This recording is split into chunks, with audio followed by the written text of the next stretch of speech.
Carleigh and Will, thank you for joining me today. We're so pumped to be here. So Carleigh, we have a tradition here at Zoe where we always start with a quick fire round of questions from our listeners. Will is really used to this, but I know it's probably new for you. Are you up for it? I'm so up for it. All right, so we have these really strict rules that we designed so that scientists can't give us really confusing answers. So you can say yes or no, or a one-sentence answer if you absolutely have to. Okay. Do we waste almost half of the food that we buy? Yes. Should I throw away my coffee grounds after I use them? Absolutely not. Can I transform my fruit peels into a snack? Oh, yeah. And Will, do we often throw away the healthiest parts of a plant when we're cooking? We do. Can saving food scraps help us to eat 30 plants a week? Absolutely. All right, and then back to Carleigh, and you get a whole sentence this time. What's the most surprising thing about food scraps that you found in your writing? Food waste actually emits more emissions than the entire airline industry. And when I heard this, I was just absolutely shocked because I think all we hear about is transportation when it comes to emissions. But food waste is a huge part that nobody's talking about. That's amazing. More than all of the flights and everything that we're told that we should be doing fewer of. Exactly. So if we don't throw away our food, we can feel good about the summer vacation. Is that the conclusion? I think so. And we'll be saving money too. Brilliant. So one of the things I'm really struck by is that the price of groceries has grown enormously over the last few years with sort of inflation. And that's been true, around the world. And then our team came back and shared, actually, I think, having looked at your research and other things, that a shocking 40% of the food we buy winds up in the waste. That's almost half. So if I'm paying $60 or pounds at the supermarket, I'm actually throwing away 25 of that. So I'm not only throwing money down the drain, but I think you're also explaining I'm contributing to a huge amount of waste that's harming the environment and presumably loads of nature that's been plowed into fields to make food that we don't even use. But Carleigh, you wrote a book that offers ways to solve exactly this problem. It's full of a lot of fun tips and recipes and brilliant facts about food waste we ignore, which I can't wait to hear about. But I'd like to start by sort of understanding the problem a bit more that you just sort of picked up on in the quick fire. Carleigh, why does so much of our food wind up as waste? When I first heard that statistic that somewhere around 40% of food ends up in landfills, I really thought, okay, is that much of an issue because it just decomposes, right? But unfortunately, what happens when food does end up in landfills and it's mixed in with things like plastic, it emits a really powerful greenhouse gas called methane, which is a not so good thing for our environment. As we talked about in the quick fire, food waste actually emits more emissions than the entire airline industry. So this is a huge global issue. And then when we think about how many people are hungry across the Western world and beyond, and then also inflation and grocery prices, it's just nonsensical to be throwing food in the trash.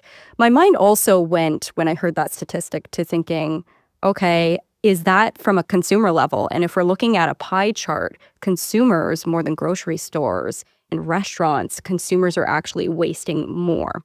And I think it's just because we're so busy. We're all go, going to the grocery store, grabbing a bunch of well-intentioned vegetables, and then not thinking about what to do with them. And there's another piece here, which is scraps, which we're going to be talking about today. And so I might have thought that a lot of it would not be in my house. I might have thought that a lot of the waste is, from the point that it's grown, through to the point that it finally makes it to the supermarket, to the point that makes it to my store, or maybe at restaurants where you always feel they have all those other meals, right, that they have as options. But it's not really true. It's mainly in my house that this problem is happening. There's definitely food waste happening at every level, but the largest piece of the pie is in consumer homes once we get past the farming stage. And really, if you think about it, the reason that that's happening is because grocery stores have a bottom line. Restaurants have a bottom line that they're really paying close attention to each week, how that food is being utilized, making sure to use their scraps and the things that they would normally throw out. Whereas as consumers, we're not necessarily keeping a budgetary line where we're like, ooh, that well-intentioned box of spinach at the back of my fridge that I buy every week is going into the trash, right? It's just, I think there's a lack of accounting, and I don't think it's a fault of consumers necessarily. It's an education issue. And then on top of that, We're also super concerned about expiry dates, which I'm not saying not to worry about expiry dates, but there's almost this fear around food in your own home, whereas restaurants again, have a more of an accounting process where they're making sure that the food is used up in time, whatever else. I have a favor to ask. 63% of people that watch this podcast haven't hit the subscribe button, and 11% haven't yet hit the bell to turn notifications on. We want this podcast to reach as many people as possible as we continue our mission to improve the health of millions. So if you've ever enjoyed this podcast, please hit the subscribe button and turn notifications on. Doing us this small favor will really help. Thank you. I've definitely had that argument at home. My wife is generally of the view that she's a doctor, so like I'm very focused on cleanliness, Will, which I think you can probably understand. You know, you're trained very hard, right, about hygiene. So I think her basic feeling, certainly when we first met, was that 1 minute after midnight, if the food had the expiry date was like now the day before, it's like this is like toxic in the fridge, needs to be thrown out immediately. Is that an important part of this story? I'd love to understand a bit more, Carleigh, about what are the reasons behind this enormous amount of what we buy ends up being thrown away. Of course. So it's often called best before dates in North America. And if you even think about that phrase, best before, that's not necessarily suggesting that after that best before, that stroke of midnight, that food's no longer good anymore, right? I encourage people always to use their senses, like their smell, their sight, and even taste in some cases, to just make sure that the food is edible and safe to consume. And I mean, we don't have expiry dates on things like bananas, so we're doing this by our senses oftentimes anyways. So a big part of this is best before dates. But I would say the largest reason that people waste food is a lack of planning.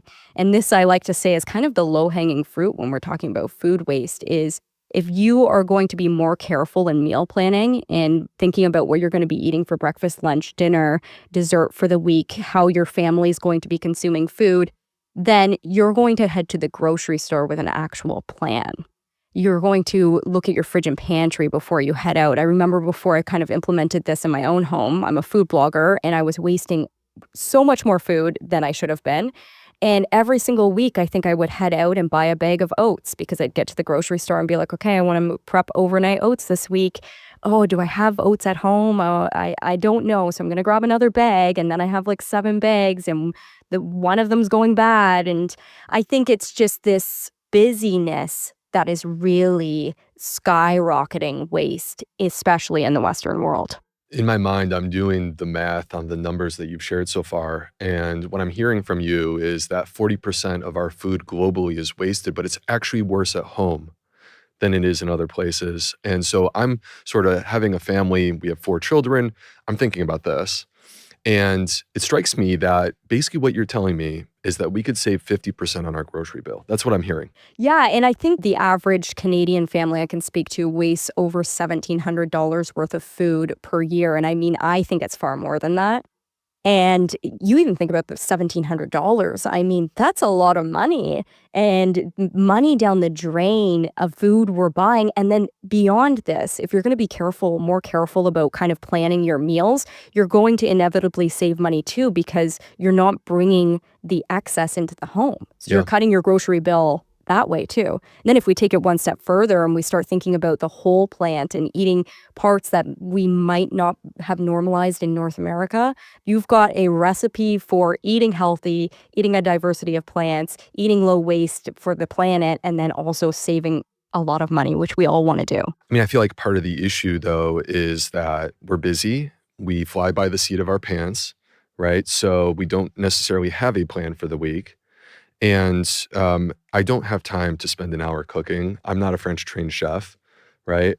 And I want it to taste good. We hear a lot about eating more plants, right? We talk about that. A lot of guests on this podcast. Why is that important? So as you know, I'm a huge fan of eating plants, Jonathan. And really what this boils down to, the argument that I would make is that plants do the most amazing job of any major food group in terms of nourishing not only humans, but also nourishing their microbes.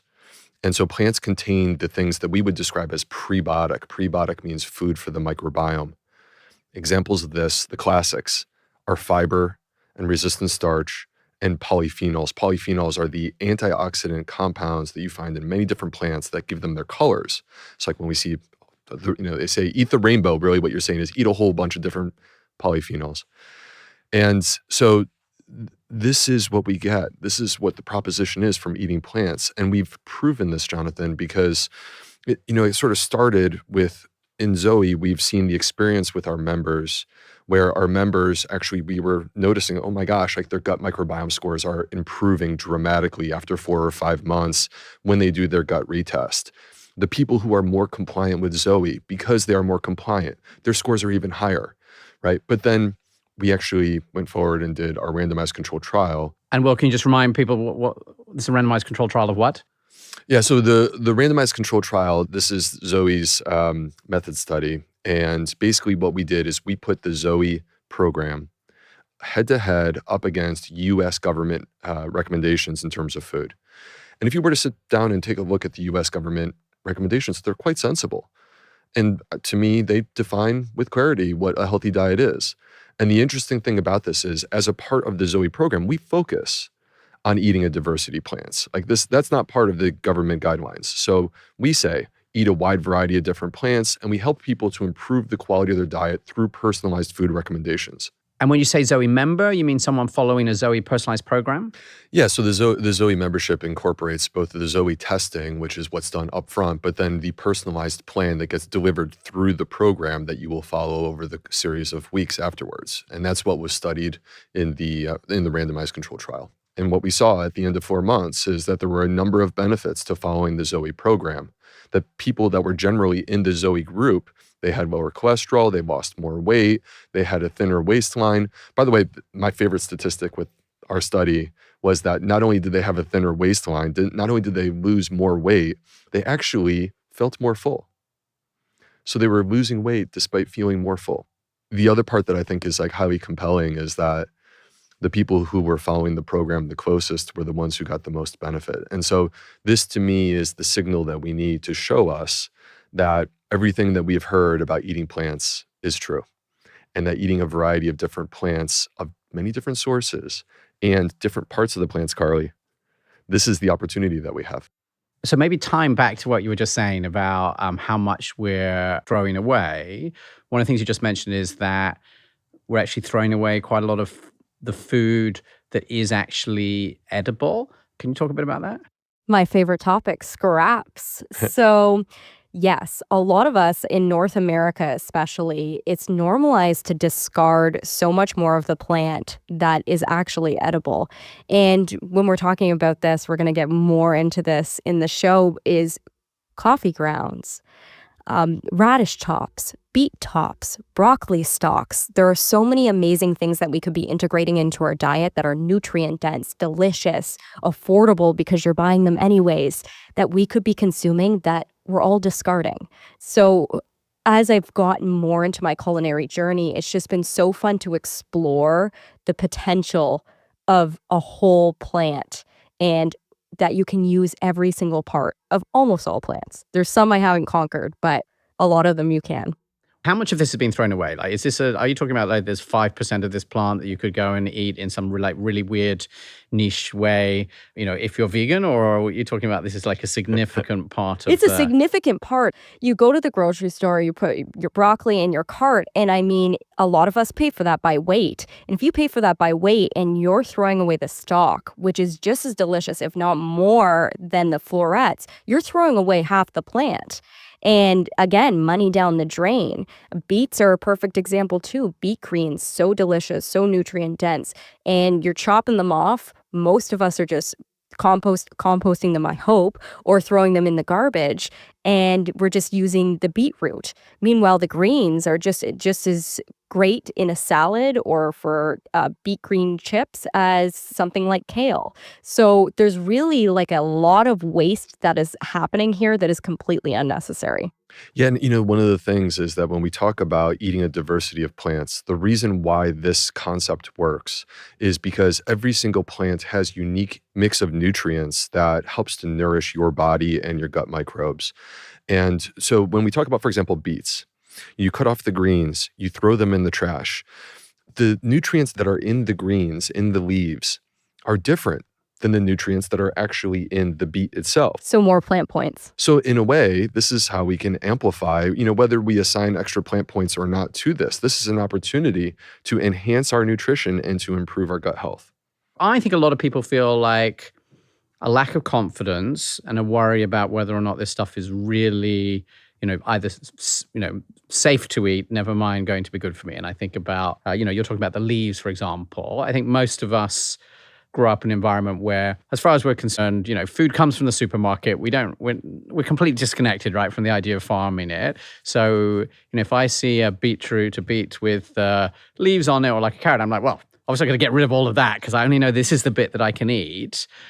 But I think you're saying that there is a lot more, this is all more edible than we realize? Yes, for the most part. I mean, you want to also use some discernment and I think research. I mean, I've done a lot of that for us with my book and the work that I do. But a lot of what we're discarding, you would be surprised. And it's just like what you said, some of it is quite obvious, like carrot tops. They taste almost identical to parsley. They're fabulous in anything that you would put parsley in. So when you see kind of the vibrancy of the food, like a carrot top, a bright green, and it's sitting right next to maybe like a big bouquet of kale, you can eat that too. So I can eat the leaves of a carrot. Of course. Well, you make it sound so obvious, but I'm like, Yeah. I think if it doesn't tell me like in the store exactly that it's like for eating, I'm like, well, I've just got to take all of that off. Yeah. So am I unusual to feel like again, that's back to I like don't feeling think quite you're nervous unusual. around it, not want to poison my family, like, and I grew up in like, you scrape the carrot clean, right? You take all of the thing off, 'cause it might be dirty or, like unclean. And you're basically telling me that I've got this sort of like fear about this food that doesn't reflect the reality. Yeah, exactly. And it's actually really funny because your fear reminds me of whenever I post a potato recipe. In Canada, potatoes are a huge crop and we all eat the peels. And whenever I post a recipe using the peels of the potatoes, whether it's like a separate recipe or just in a recipe, people are up in arms. How can you eat the peels? Well, the peels have so much fiber and roughage and nutrients. So oftentimes you're missing out if you are discarding the scraps. So I always caution people, you definitely want to do a quick Google search if you're ever unsure. I don't want people to be consuming something that they shouldn't be.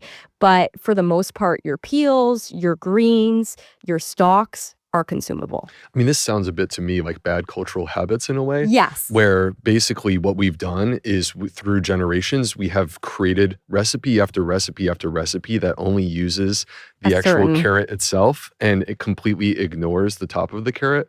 What I'm hearing from you is that next time I have like an Italian dish with pasta sauce, I should go grab the carrots out of the fridge and not worry about picking up parsley at the store. Exactly. I mean, you don't have to buy parsley then. If you already bought your carrots with the tops. Snip, snip. Snip, snip. The unfortunate thing I sometimes see in the grocery stores now is like they're selling the broccoli without the stalk, right? And where are the stalks going? I don't know. I'm assuming discarded. Now I seek out the scraps. I want the carrots with the tops. Yeah. I want the broccolis with the stalks. I want the radish with the greens. And I have to think also, and maybe you can kind of confirm this, but when the food is coming without kind of those greens chopped off, it has to be more nutrient dense or fresher or stay fresher for longer. That's another thing that we haven't talked about actually is food storage. Food storage is a huge issue here where people don't know how to store their food. And that creates a lot of waste because... I was going to say, Carleigh, tell me about food storage. Yeah, tell me about food storage. Okay. If somebody's listening to this, like, what's the issue? So it's important to store your food adequately to get the most life out of it. So things like spinach, there's some really simple hacks. I hear from everybody that their spinach goes kind of like, you know when spinach has gone off. So if you get a box of spinach, you can put a paper towel in it and it will make sure to absorb some of the moisture. Dry paper towel? Dry paper towel or a clean cloth. If you don't have paper towel in your home, a clean cloth will work just fine. The same can go for kale. You can kind of chop it up, put it in a glass container with a clean cloth, and it will last so long. The other thing, root vegetables. Think about your green onions, your cilantro, your parsley. You can actually store it like a bouquet in water, change it every couple of days. But what that's doing is just giving longer life because those those vegetables are really seeking moisture as opposed to the spinach where you have to kind of contain the moisture.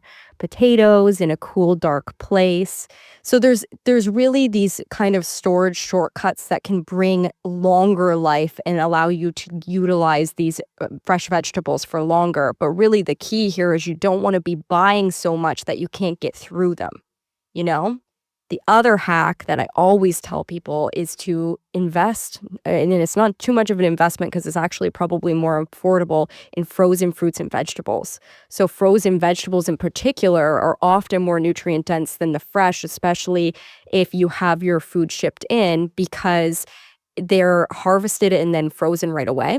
So they haven't been shipped on a truck and losing kind of that nutrient density. So in many cases, if you're buying the frozen veg, it's just as good as your stuff that you're buying fresh. And then you can store it for way longer. It's months. And Carleigh, I think lots of people are like, but how can that? It can't really be true, can it? Because like stuff in the frozen It aisle is. feels like it's somehow not fresh. Whereas, you go to the nice fresh aisle and it's all there. I mean, is this really true? Is it actually generally more nutritious frozen than, in the fresh aisle at the supermarket? Yeah, and frozen berries as well. Like I don't know about you, but I buy fresh raspberries often, and I mean it takes a couple of days for those to start browning. So 100% that oftentimes the frozen fruits and vegetables are more nutrient dense than the fresh, especially UK, Canada. A lot of that food in the wintertime is being shipped in, right? So it's sitting in trucks. So you have to think it's harvested, then sitting in trucks and transportation, and then sitting in the grocery store. It's probably been harvested for weeks by the time it hits your plate, whereas that frozen stuff was frozen immediately. Right. Peak freshness. Does it make any difference? Like I'm listening to this and thinking that yes, like we're in New York right now. I can imagine that in January, that raspberries come a long way. I tend to think of this as conceptually similar to, people often ask me, what's the effect of cooking on the microbiome in terms of the food?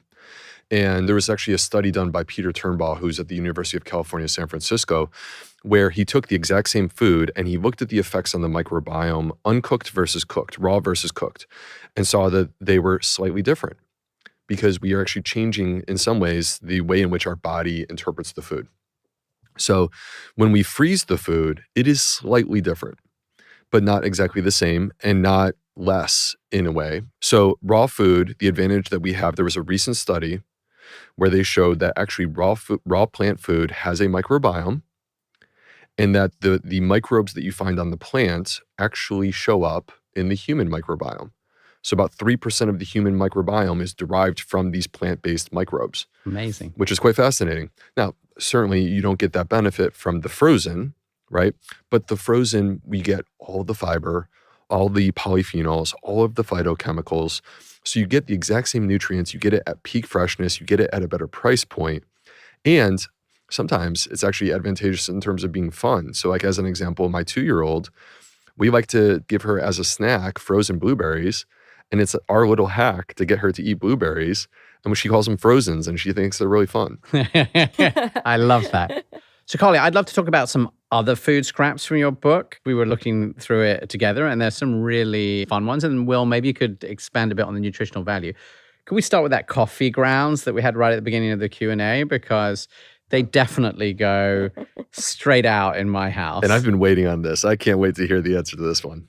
So I'm a huge coffee drinker, and pitching those coffee grounds every day was hurting my scrappy soul. So there's so many things that you can do with them. They are edible. So what I love to do is bake with them. Coffee grounds really enhance, just like coffee, chocolate flavor. So I have a great recipe for something called common ground granola. Basically, you take some oats, you add a couple of tablespoons of those spent coffee grounds, a little bit of coffee, tahini, cocoa powder, toss it all up and bake it. And it's just absolutely amazing. I have seen people bake cookies with coffee grounds. And another thing that you can do, if you're somebody who buys baking soda, pops it in your fridge to deodorize, Coffee grounds can actually do the same thing. So you can take them and put them in a bowl, put them in your fridge, and they'll deodorize for the week, which is amazing. And then we can take this one step further. I mean, I am not going to claim I have a green thumb here, but a lot of people use spent coffee grounds as fertilizer. So I've heard that it works really great for some plants and not others. I am not on the up and up because most plants go to die in my home. But yeah, it can work as a great fertilizer as well. So many different ways that you can use those spent coffee grounds. Yeah, so the interesting and exciting opportunity with this is that coffee is actually, believe it or not, the number one source of antioxidants in the American diet. Wow. Because most people are not consuming enough other types of food that contain antioxidants, but the one thing they do consume is coffee.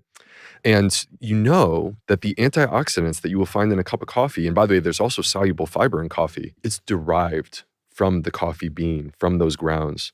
And you can only get a fraction of it because you're basically running water in, steeping it or brewing it, and then taking whatever comes through. When we consume the coffee, it has the soluble fiber, it has the antioxidant compounds, it also has insoluble fiber. So basically, from my perspective, you could take what you get in your cup of coffee and make it even better by consuming your coffee grounds. Amazing. I'm going to rethink the coffee from tomorrow. So Carleigh, how about this topic of sprouting?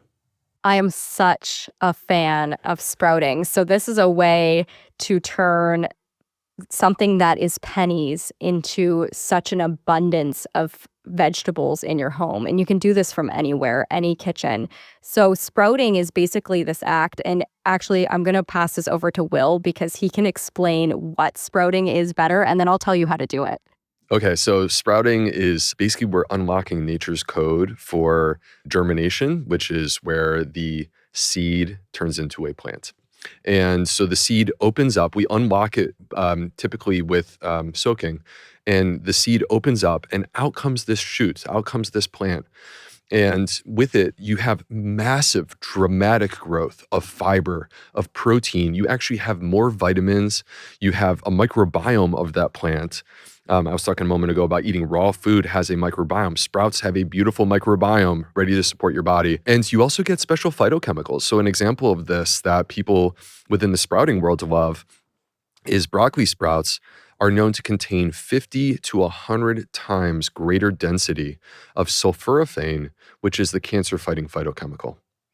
So for example, if you want to get more of this sulforaphane, the absolute best way to get this is by sprouting broccoli seeds. And that's a lot less expensive if you do it yourself than it is to buy a whole bunch of broccoli stalks.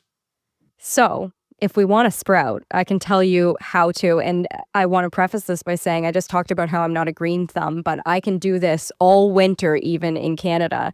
I like to always tell people to start with lentil sprouts. So you take brown or green lentils, dry lentils, which are really affordable at the grocery store, add a cup to a jar, fill it with water, let them soak overnight. The only thing you need, which makes this easier, is like a perforated lid for a mason jar. Then the next day, you're going to rinse your lentils and turn them kind of on an angle so that they can drain. And you're just going to let those, just as we'll talk about, germinate. You're just going to rinse them a couple of times a day. And what you'll see is little sprouts start to sprout up. And you'll know when they're ready. They are bright green, really tender, and you can top them on a salad. You can eat them by the handful, and they're just so delicious. Put them on soups. Because lentils, usually you have to cook lentils, but Yeah. with sprouts, you don't actually have to cook them. You can eat them raw. So that's one of the advantages that we get. And it's quite striking. I love that you choose lentils because like if you start with a half of a cup, I like starting with lentils too. If you start with a half of a cup of lentils, Oh, you're going to have a full mason jar. Yeah. you'll have a full quart mason jar in 2 to 3 days. I was about to ask, how long does that process take? So you, 3 days, maybe 2.5, depending on how fast they kind of germinate in the probably humidity of your home. But yeah, just even starting with half a cup. And if you have a small mason jar, you'll have a full, like you will have grown a full salad in your kitchen. And I think one of the things that I love about this concept of sprouting is that I see it as a solution to so many of the challenges that we currently have. So number one, sprouting is completely inexpensive. I can buy organic lentils, right? And which cost literally like 25 cents for me to get that half of a cup. of organic lentils. And then that's going to turn into this massive amount of lentil sprouts in 2 to 3 days with very minimal effort. Number two, you don't need a lot of space. So like you could go into a little small apartment in London or in New York, but all you need is 1 square foot and you can have a garden on your kitchen top. What's really good to kind of angle the mason jars, if we're going to get into the details of it, is also like a dish rack. So you can just put your mason jar kind of draining on a dish rack, and you just want the moisture or any liquid to be draining out throughout the day and then rinsing them. And the third thing is you don't need to actually have a patch of dirt. You don't need actual soil. All you need is your countertop, and you can have a garden, and it's going to deliver to you literally fresh from the garden, the most nutritious food that you could possibly have, again, in 2 days, and it costs you 25 cents. And Carleigh, we will definitely put a link in the show notes. And I imagine, am I right in suspecting you probably have a video that talks us through how this works? I'll send that to you so you guys can link. So if anyone is interested, you will be able to see how to do it. Now, I'm listening to this and saying, again, this is like my fear of food again coming through. It's like, is that really safe? Like, I feel I was brought, like, I'm thinking about like a potato. You know, I was definitely brought up, well, once the potato starts, you know, grow anything on it, that's it. You got to like throw it away. You can't eat that because it's suddenly become unsafe to eat. So I imagine there are some other listeners who, like me, are thinking about this and like, well, hang on a minute. Well, the food has sort of gone off. You're saying it started growing. Surely now it's not safe to eat anymore. You have to think about it almost like a carrot growing in the ground. Like it's the beginning of a process to grow new food. And I think once you try them, your mind will be changed about that because they have such a fresh, abundant, incredible flavor, like almost poppy, peppery flavor that is nothing you would associate with spoilage, right? Would you agree? I guess a potato sprouting is a little bit different. I know that there are some concerns about that, but yeah, I mean, I think that we need to have appropriate safety measures with all different types of foods, and that includes when we are preparing and making our own sprouts. But I would say for the listeners at home who I would imagine have probably heard stories about food poisoning related to bad sprouts, right? I think that's where a lot of the fear comes from. I think that's exactly right. I think that's part of this thing in my mind is like, well, hang on, isn't that like something you've got to be really careful about? Right. So you have to separate that, which is like industrial farming practice and some of the issues and concerns that exist with that. And then the fact that they're putting them into a package and they're sitting in your supermarket for a period of time prior to consumption. That's a very different thing than you preparing this at home and then consuming it immediately at the peak of freshness. So the other thing that I would advise is that when people actually go to buy their sprouts, I actually would recommend that you buy specifically sprouting seeds and legumes. So like if it's lentils, you buy specific sprouting lentils. And the reason why is because not only can you get them organic, but they also are designed for higher germination rates and relevant to our conversation, they've actually been tested for pathogens. So they test them for pathogens prior to actually sending you the sprouts. That's an important part of it. Getting older, I've realised that what I eat makes a massive difference to my health. Now, I'm eating the things that help my body feel great. With Zoe, I've got actual science to guide me, and my test results help tailor my advice. I'm making smarter choices every day, like what to add to my plate. It's like having a nutritionist in my pocket. It's changed everything. I'm living my best life. I mean, I'm going to be clubbing with the grandkids. Join me and over 100,000 people transforming their health with Zoe. Can you help me to understand why it makes the food like better for me nutritionally? Because I would have thought like you haven't added anything other than water. So how comes it's like any better than just eating the lentil, you know, I guess cooked, but how's it getting better? Yeah, I mean, I will admit there's an element to this that's almost mystical to me, right? Like it's hard to fully answer this question and feel as a scientist that I've filled in all the pieces. But imagine like Pandora's box. It's closed off and it's got everything in it. But then once you open it, it just unpacks in this beautiful way that expands and becomes so much more than what it started as. So you have the amino acids that make proteins. You have the oligosaccharides that turn into pieces of fiber. And basically what happens is that nature provided the enzymes that are necessary to deconstruct and reconstruct those building blocks into larger pieces. And so over the course of a couple of days, we know for a fact that the fiber content increases 3 to 4 fold. The protein content increases 3 to 4 fold. I don't know how we get this, but we get more minerals, we get new vitamins. Vitamins come from the microbes. I'm almost thinking it's a bit like, you start with an egg and it ends up as a whole chick. And so you're sort of saying like to start with the lentil just has like almost like the raw materials with this tiny little bit that's alive inside it. And then by sprouting it, it's starting to, I guess, as you said, it's like starting to grow into a whole tree. I just don't know how big a lentil is, bush, I don't know. But you're saying like it's basically going through all this amazing construction. Yeah. And then we're suddenly getting all of these nutrients that weren't there before because actually the plant, the lentil seed has sort of like grown them. It doesn't expect we're going to eat them. It thinks it wants to be a bush, but we're swooping in at day 2 and saying, I'm going to eat you. Yeah. So like if we zoom in and we want to get super nerdy and scientific here, we're going to be talking about amino acids and oligosaccharides and specific enzymes.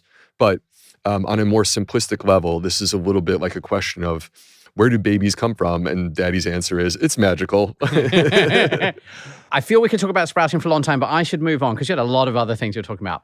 Water in a can of chickpeas, which has a name that I didn't know and I can't pronounce. Aquafaba. Aquafaba. This is one of Carleigh's Liquid favorite gold. things. You've made that Liquid up, right? gold. That doesn't really have a name, that, does it? that exists. And I feel like it's quite popular in maybe a niche group, probably a baking crowd. But this is really something you should never throw away. So when you open up a can of chickpeas, we're talking about that liquid that the chickpeas are sitting in. And it's actually magical. So it's really cool, especially if you're somebody who's plant-based, because it can be used as a meringue substitute. So when you beat that up, you add about a teaspoon of cream of tartar. And what will happen is it will whip up just like egg whites will whip into meringue. So you can make little meringues. You can also make chocolate mousse. The aquafaba is quite kind of gloopy, so you can also use it as an egg white substitute in baking. I love to kind of coat my tofu with it and then put it in breadcrumbs. And it just makes for like a delicious egg wash. And really, when you think about if you're cracking open a can of chickpeas, you were just going to pour that down the drain. So the potential is limitless for this ingredient that costs you nothing. The chickpeas are soaking in this water. And so anything that is what we would describe as water soluble, that basically means anything that can stick to water, will start to leak from the chickpea into this water. So what we find is we actually find that there's both fiber and starches that have come from the chickpeas. And there was a new study actually that just got published. In fact, the actual print version is not coming out until December of 2024. But this study, they looked at the aquafaba and found that there were around 80 unique types of fiber, and that these 80 unique types of fiber in the aquafaba were actually specifically feeding the beneficial gut bacteria. And these are the beneficial gut bacteria that many people are paying a lot of money for a probiotic. And basically what we're saying is the part that you could discard, that people are pouring down their drain, you could be consuming that, making a delicious meringue that has 80 types of fiber that feed and give you those probiotic bacteria. I love it. That's really funny. All right, I'm going to be rethinking my can of chickpeas. Carleigh, I wanted to move on and talk about bread. So the team was actually doing some research and shared with me. Apparently, I don't have the statistics for the rest of the world. Apparently in the UK, it is the number 1 most wasted food in the UK. And I suspect it's not going to look very different anywhere else. Is there anything we can do about this? Yeah, that's the same in North America. And there are so many things we can do with bread that has gone a little bit stale. So first of all, again, you don't want to bring too much bread into the home if you're not going to consume it quickly. And the problem, I think, why it's being wasted so much is that almost everybody is buying bread every week and then not getting to maybe the full loaf. So the first line of defense is if you are somebody, maybe you're a single person in a home and you buy a loaf of bread, freeze half of it if you think you're only going to eat half. But there's so many amazing recipes that you can utilize, what they call stale bread recipes. And I want to preface this by saying, if there's mold on your bread, it's time for it to go. But we like to get to it before that. So if you think about a baguette, oftentimes you buy that and then the next day it's already hard. So here's a couple of things that you can do. One of my favorites is a classic panzanella salad. So you break it up with some fresh tomatoes and basil. I have a great tahini sauce as well that can go on this. And you eat it as a salad. Croutons are fabulous. So chop it up, toss in a little bit of herbs, bake it, and make croutons, breadcrumbs. So again, you can just throw it in a blender with some herbs and make delicious breadcrumbs. I've even made a stale bread cake before. So the options are limitless, and there's no reason that we should be tossing bread that has kind of reached that point where you don't want to toast it. You can still utilize it for a lot of things. There's a part of me that mold on a bread is actually reassuring because truly, real bread in like 3 days, unless it's sourdough bread, it goes bad. And that's the way real bread is supposed to be. And it's disturbing that bread can sit on the shelf. It's true. For 10, 14 days and be as soft as it was the day that they baked it. And nothing changed and there's no mold. Like, I find that a bit disturbing. What's going on in that situation, Will? There's preservatives in the bread. The commercial breads. There's preservatives in the commercial breads. I'm all for supporting local stores, local bakers. But the problem is that if you want to get like a high quality bread from your local baker, you could be easily paying $9 in the United States. What would you pay in London for a nice loaf of bread? Yeah, it could be, 4 to 5 pounds. Yeah, so these are expensive things. What we started doing recently is actually, I was talking to Carleigh about this last night. We bought a bread maker. And the beauty of the bread maker is that I can get the absolute best flour that I could possibly buy. And for about $1.50, I simply put that flour with some other ingredients like yeast and things like this into the bread maker. I push a button, I come back in 4 hours. My house smells amazing and we have fresh bread.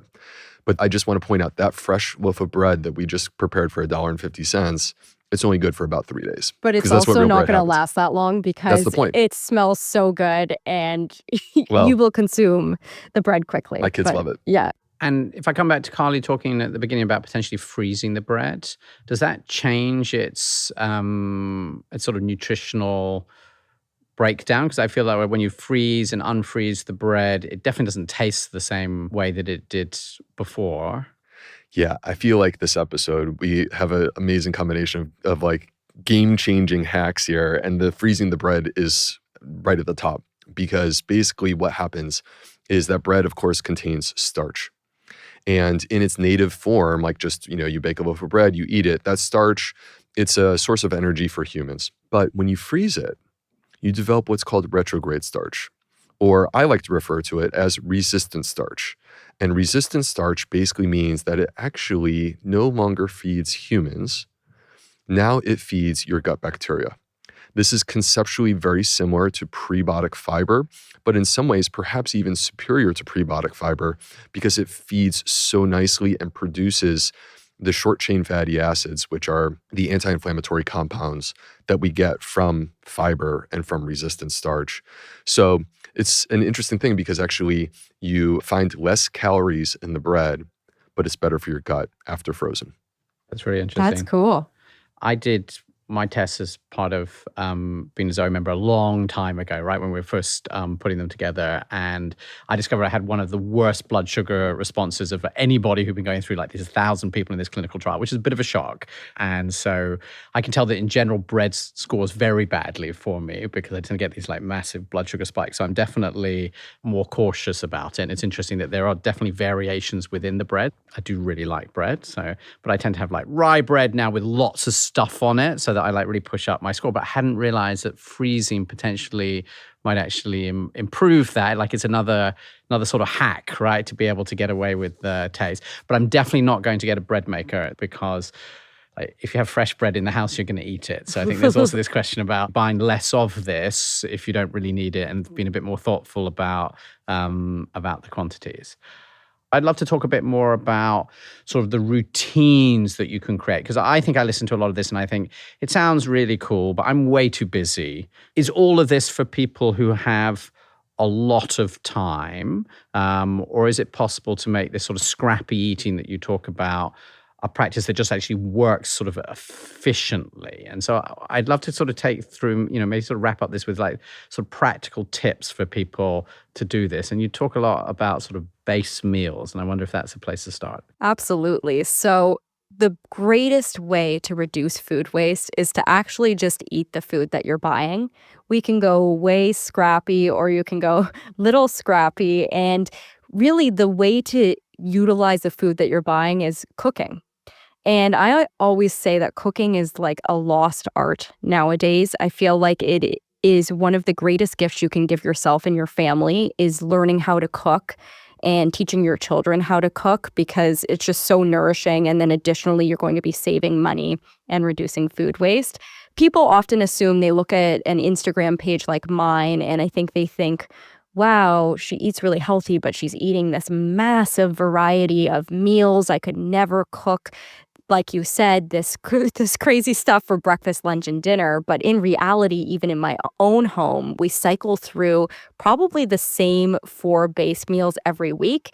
But what's key about them is that each of them we can cycle in different plants. And this serves as both a food waste reduction strategy as well as a way to eat a diversity of plants, which we know from Will's work is just incredibly important. So these 4 meals, I have a curry every week. So my favorite curry personally is like a red curry, but you can do a yellow curry, a green curry, all different types of curries. So usually coconut milk, or you can do soy milk based with red curry paste, and then you can add any vegetables you want. You can serve it over a variety of things, say quinoa, rice, noodles. So you can kind of see, if you get that base recipe nailed down, how great that versatility is if you don't know what to make for dinner during the week. My other favorite one that I make at least once a week is a veggie bolognese sauce. And this was kind of one of the first things I made plant-based when I first went down that road that I was really missing. And what I do is I just throw whatever vegetables I have in my fridge. So say half a bell pepper that's starting to look a little wonky, that whole bag of spinach, and I throw it all into a food processor, onion, garlic, mushrooms, and process it up, add it to a hot pan, saute it up with a little bit of olive oil, and then add just a jar of your favorite pasta sauce, and you've got a beautiful, abundant, plant-diverse bolognese that you've just added so much veggies to and reduced food waste. And is that very flexible? Because again, I think you're very confident as a cook. I'm not, and I imagine a lot of listeners won't be. So I think often worry, well, like if I put in this ingredient and I don't know, like, is it just going to taste disgusting because I'll put in the wrong sort of vegetable and it's just not going to work?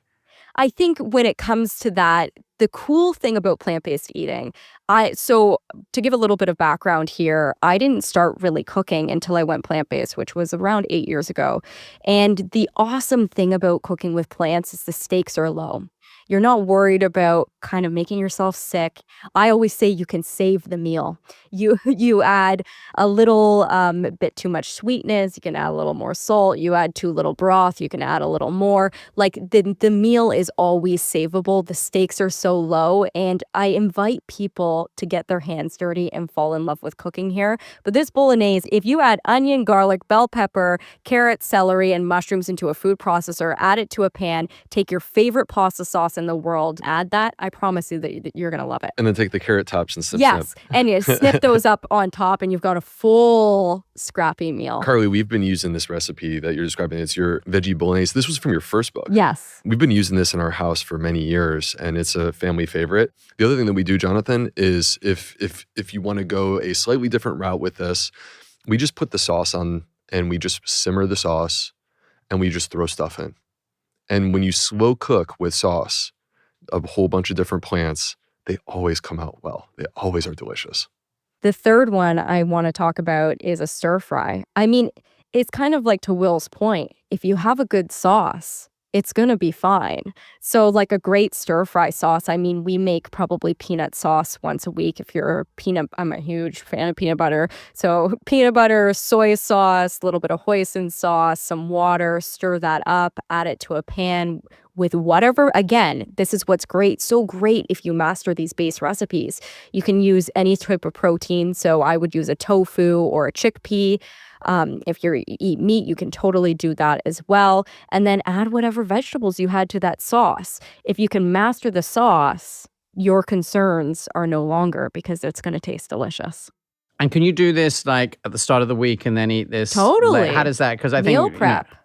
I think a huge key to eating healthy is being prepared. I mean, like anything in life, right? So I'm not necessarily in this stage of my life a huge fan of just like prepping the same meal in those containers. So it's like you're eating the exact same dinner Monday to Friday.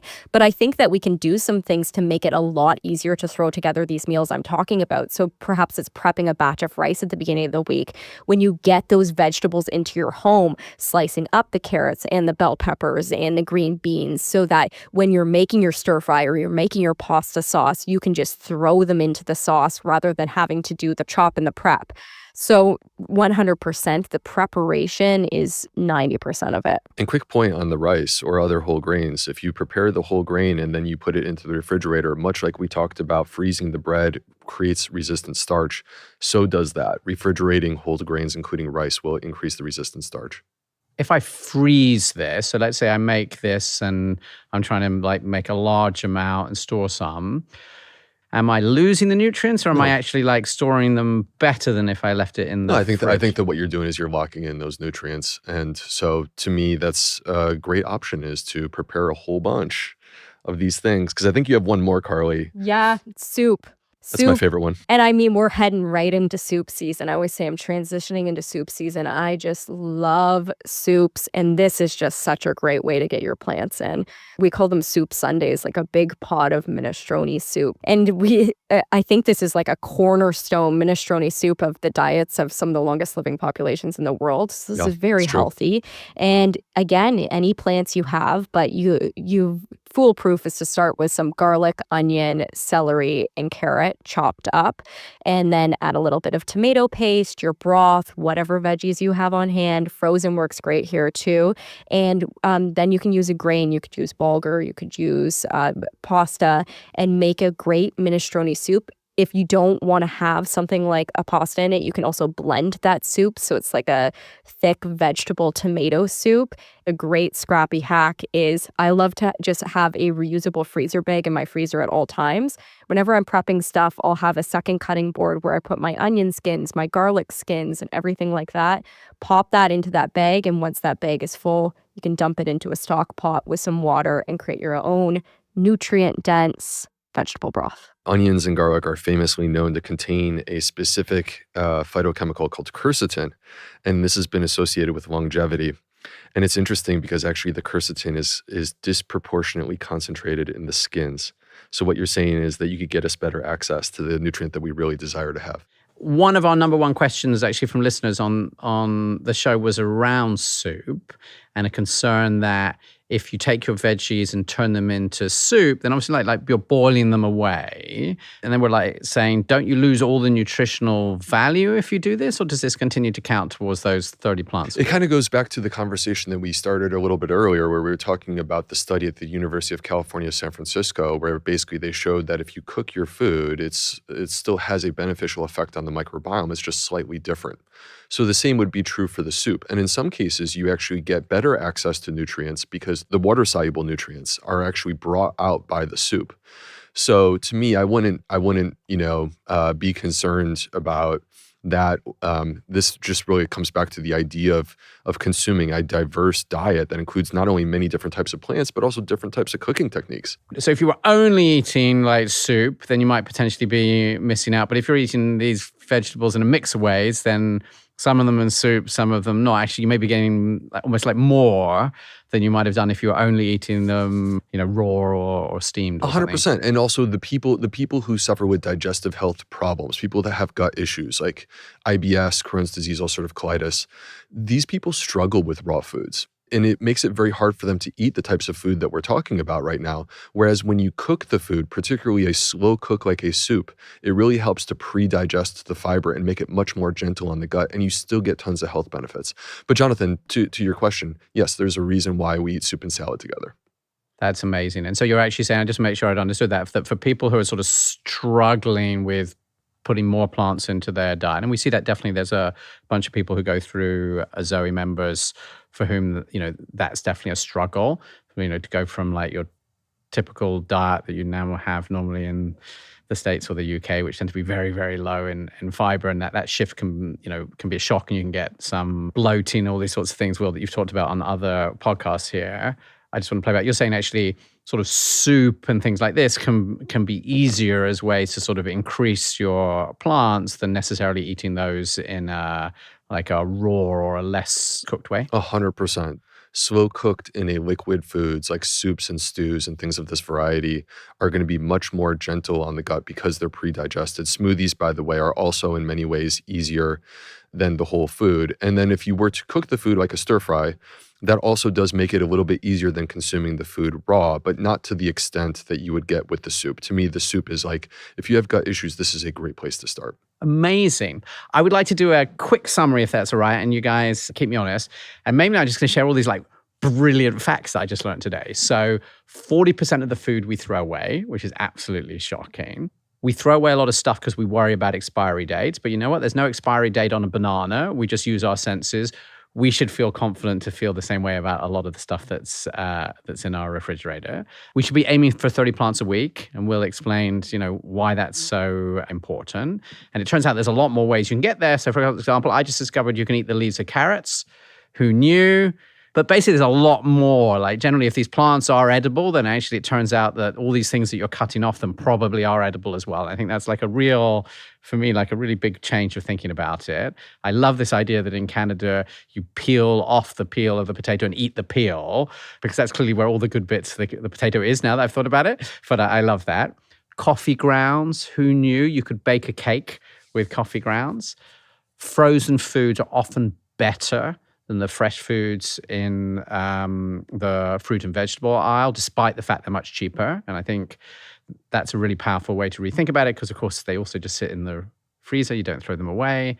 Sprouting is magic. I have never done this. I've heard Will talk about it repeatedly, but you know what? Carleigh does a much better job of making it feel accessible, Will. So I am going to go away and do that with the kids, because I can see that sounds fun. And we will definitely have a link on the show notes. The water from a can of chickpeas is magic and has a name. Aquafaba. And I'm going to be Googling that later just to check that it's not a huge trick, but I believe the two of you. Try base meals as a way to think about what you can eat. And I think the two that I took away as really accessible is this veggie bolognese. You can just like put a whole bunch of these veg that's left over in the fridge, just add it to a sauce, and that, Carleigh, you convinced me I'm not going to make something that's completely inedible. So I'm going to try that. And then finally, we talked about soup. And Will, you talked about the way that it makes a lot of plants really accessible to people, even if they might have some digestive issues, but also it doesn't just boil away all the value of the plants, which is what I sort of had a bit in my mind. It sounded delicious. I like the big pot of minestrone soup. And I guess critically, you need to make sure that it's because you're drinking the soup, because you said like a lot of the nutrients go from the vegetables into the water. And since, because it's a soup, you eat all of this. So we should all be having more soup in our life. I think so. I think it's a great time for it too. Brilliant. Thank you both so much. I have lots of ideas for what I need to do, make me feel a little bit more confident in